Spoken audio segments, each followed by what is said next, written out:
आज ध्रुव जी अपनी मां से आज्ञा लेकर वन को चले गए। नन्हे से बालक, 5 वर्ष के बालक जब ध्रुव को वन में जाके अकेला देखा तो देवर्षि नारद को बड़ी दया आई। एक नन्हा सा बालक, 5 वर्ष का बालक नंगे पैर जा रहा है। देवर्षि नारद ने समझाया, बेटा तेरी मां रोती है, तू वन तक आ गया, लौट जा। लेकिन बाल हट के आगे कोई भी हट नहीं चलता। बोला, मैं लौटने के लिए नहीं आया हूं, मैं तो नारायण की गोद में बैठने के लिए। बहुत डराया धमकाया लेकिन नहीं माने। तो देवर्षि नारद ने कहा, बेटा तेरा गुरु कौन है? तेरा गुरु कौन है? क्योंकि गुरु बिन गति नहीं। हर शास्त्र में ये बात हम स्पष्ट हो जाती है। गुरु के बिना ध्रुव जी को भी भगवान नहीं मिले, प्रहलाद को भगवान नहीं मिले। गुरु बिन गति नहीं, गुरु कौन? अच्छा, 3 प्रकार के गुरु होते हैं, ध्यान से सुनो। 3 प्रकार के गुरु। एक होता है कुल गुरु। कुल गुरु कौन होता है? जो हमारे नामकरण संस्कार, हमारे विवाह संस्कार, जिसको कुल पुरोहित बोल देते हैं, जो हमारे पुरोहित होते हैं वो कुल गुरु होता है। एक होते हैं शिक्षा गुरु। शिक्षा गुरु कैसे? जैसे हम विद्यालय में पढ़े, उन्होंने शिक्षा दी, या किसी से हमने काम सीखा, वो भी शिक्षा गुरु। या जिनसे भी हम कई कथा सत्संग में कुछ सुन रहे हैं तो जिनसे हमें कुछ सीखने को मिला, वो शिक्षा गुरु। और अंतिम और महत्वपूर्ण जो होता है वो होता है दीक्षा गुरु। ये सबसे महत्वपूर्ण होता है दीक्षा गुरु। इसके बिना जीवन अधूरा है। दीक्षा गुरु वो जो हमारे कान में मंत्र फूंकता है, जो हमें भक्ति की ओर अग्रसर करता है, जो हमें भगवान से मिलाने का, हमारे जीवन में भजन को लाता है, जिससे हम अपने दुख और सुख की बात करते हैं, जो पर्सनली, जो हमारे घर का, परिवार का एक अहम हिस्सा बन जाता है, वो होता है दीक्षा। और ये जीवन में एक ही बार बनाया जाता है।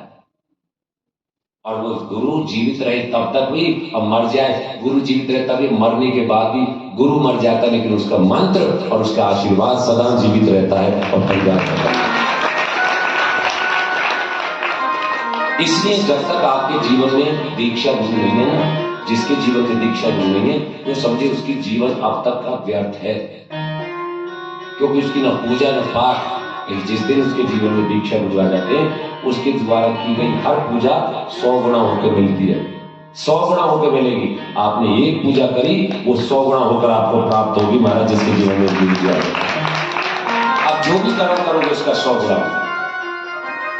अब तक आप ऐसे ही थे, किसी जाने जमाने पंडित मौलवी के पास पूछने जाते थे हमारी समस्या है, अब क्यों जाओगे महाराज?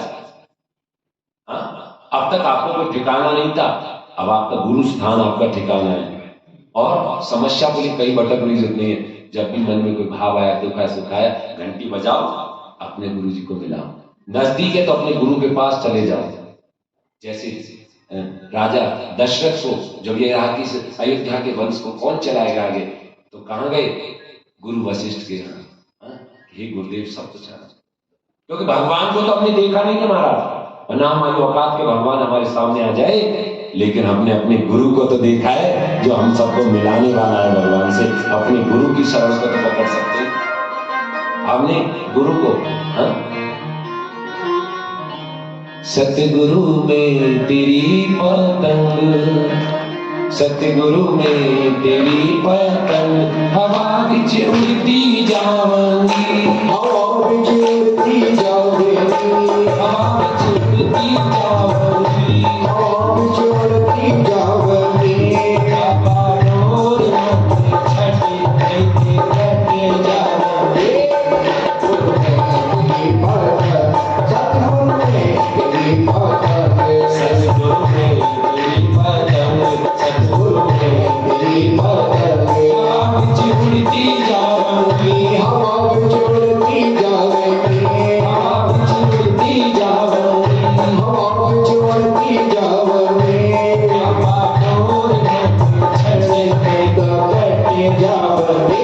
सतगुरु में तेरी पतंग, सतगुरु में तेरी पतंग, सतगुरु में तेरी पतंग।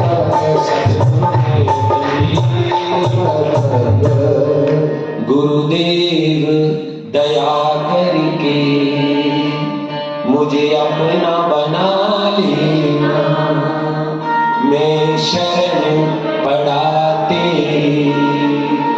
चरणों से लगा लेना। क्योंकि सारे तीर्थ धाम आपके चरणों में, हे गुरुदेव प्रणाम आपके। गुरु से बढ़कर इस संसार में कोई शक्ति नहीं। भगवान भी यही कहते हैं कि जो अपने गुरु का हो गया, जो गौ और गुरु का सेवा करता है, वो गोविंद का स्वतः ही हो जाता है, वो भगवान का स्वतः ही हो जाता है।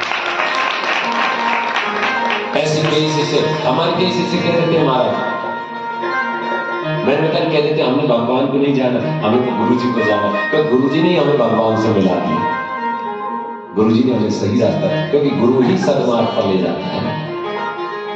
सतगुरु की महिमा अनंत, अनंत की उपकार और सत्संग लोचन अनंत उघाड़ी अनंत दिखाओ ना। और कबीरदास जी ने तो यहां तक बात कह दी महाराज, सब धरती कागज करूं लेख नहीं सब बन रहा है, और सात समुद्र की मसी करूं गुरु को ने लिखा न जाए। सारी धरती को अगर कागज बना लूं, सारे वनों की कलम बना लूं, और समस्त समुद्रों की यदि शाही बना लूं, तो भी गुरु का गुण नहीं दिखाया जा सकता।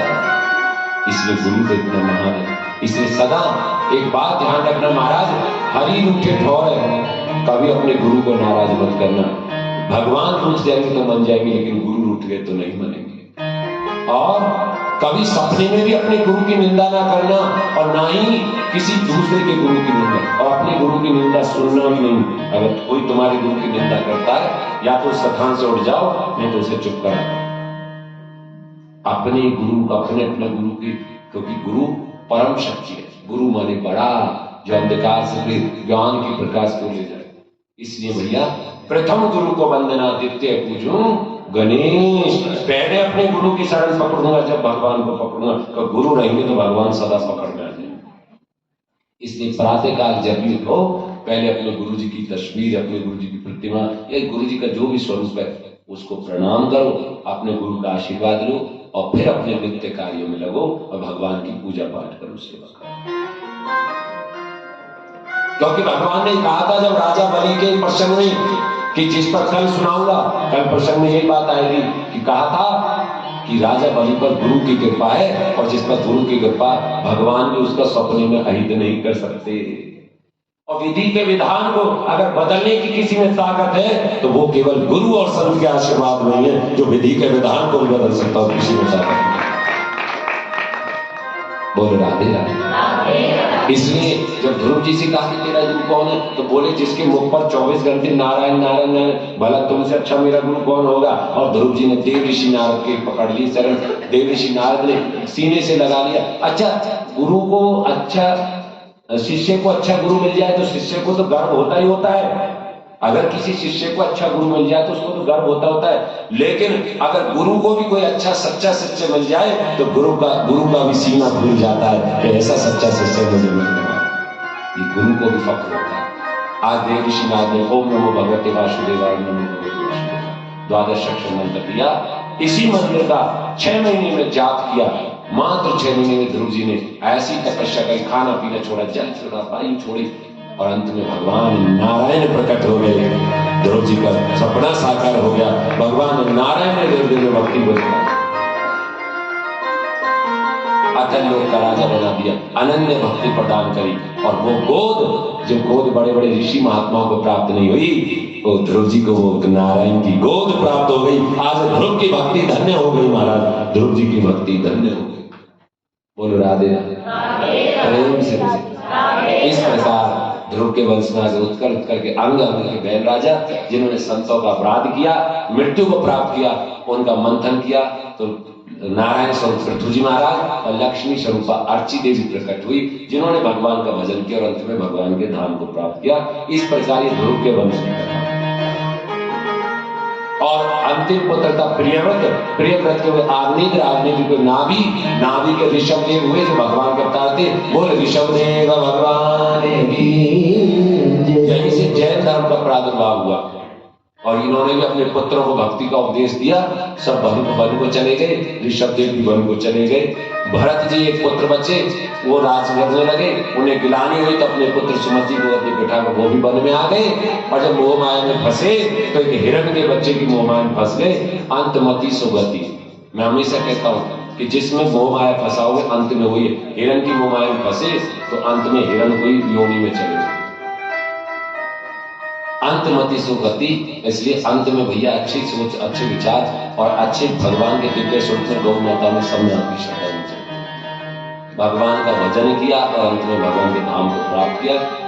इस प्रकार आज की कथा का यहीं पर विराम है।